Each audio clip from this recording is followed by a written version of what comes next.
السلام عليكم ورحمة الله وبركاته. دمان أصحابتك كحولان عبي تكنولوجيا في سنتيوت يبقينا فيسبوك عاوي عينا شيء عاد بين الإسلامية ألا بحنا قبرة عن شريد إنكم بيحكي أفكار سومالية هدي هذا أكونتيني هدي هذا أي سي تي هدي هذا إنجليش وحن عشر كي كهري سلا سوق هذا نسير لو قد بو سوفت وير كوك بوك وحن ما أنت تلاقي إن سيدا كومباني لوس سميه مركو كوبا سوفت وير كنا سوق عيننا waxaan odhanaynaa create new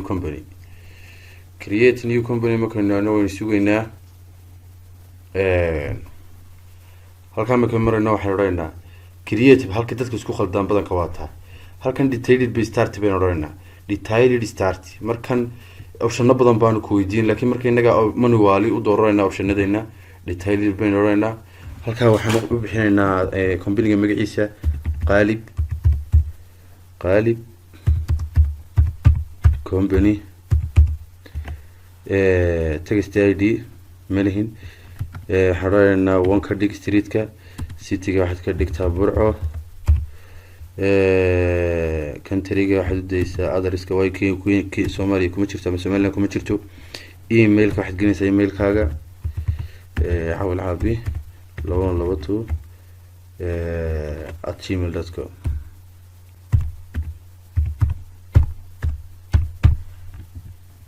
قبشتك واحد قلنا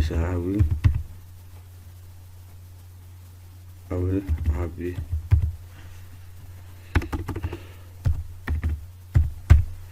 انت ما كتقوليش waxaan oranayna next hadaba su'aasha waxaan weydiinaa select your industry waxaad ka shaqeynaysaa ama company-gaaga ka shaqeynayaan waa maxay markasta interview-na la yeelanay halkaas ayaa buuxsamaysa marka interview-ga aan dhameeyno waxaynu oranaynaa company-ga wuxuu ka shaqeynaya waxna uu iibinaya waxna uu soo iibsanaya waa product based waa general product based business next baynu leenahay how is your company organized ya asaasay company-gaaga waan isla garanaynaa partnership kan keen laakiin marka adigu qof qura company-gaaga u leeyahay waxaad dooranaysaa sole proprietorship next baynu leenahay xilli maad bilaabaysaa select your first month in your fiscal year July baan leenahay July no below yes baan leenahay hadaba administrator-ka waa password-ka lagu galayo hadhow administrator-ka waa iska hubinaysaa hadana waan ku celinaa conflict buu yiri waa administrator-ka hadhow aad ku galayso company-gaaga next baan leenahay create your company file baan leenahay waan sugaynaa meeshaad dhiganayso dhiidaadaad dhiganaysa waayo hadhow dee backup-kiisii iyo howlihiisii baa fududaanaya safe baynu odhanaynaa waan sugaynaa intuu intaa dhammaynayo insha allah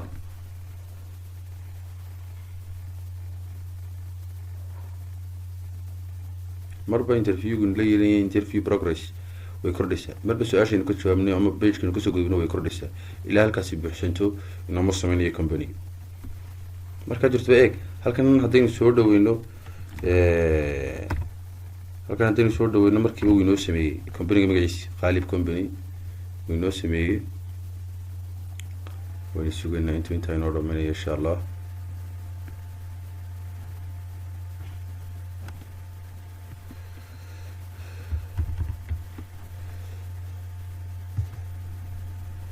sugayna kala badhku imka joogaa cotton buu marayaa waynu sugaynaa wakaynoo dhameeyey 90 toban baa hadhay 99 eeg halkan mar walba way kordhaysaa daaqadana waxaan ku dhaafaynaa next what do you do sell maxaad iibinaysaa ama maxaad qabanaysaa ma service ba ma product kaliya ma wala labadaba isku jirtaa baynu leenahay next do you change sales tax do you charge sales tax waxa shuurtii waxa soo ka hadlayaa no baynu leenahay do you want to create estimates in QuickBook yes baynu leenahay customer ku sheegaya using statement dhacay buu sheegayaa leeyahay misaal markuu diiwaan gelinaa using progress invoice baynu leenahay managing bills your owner haa baynu leenahay. Tracking inventory quick book haa baynu odhanaynaa. Tracking time and quick book haa baynu odhanaynaa. Do you have employee haa. marka laba wixii ka badan iyas baad dooranaysaa, laba wixii ka badan ama saddex hadday ku shaqeyn ama saddex ama afar talabaad baad dooranaysaa. Next baad leedahay. Next baynu odhanaynaa. goormaad bilaabaysaa select date to start tracking your finances. goormaad bilaabaysaa beginning may use today maantaan bilaabaynaa 7 July saa ku sii daa. marka akoontiyadan hadhow waynu kusoo darsanaynaa, iminka kaasaynu kusii darsanaynaa. waa congratulation waynu ka gudubnay. eeg interview progresski wuu inoo dhamaaday. go to setup baynu leenahay.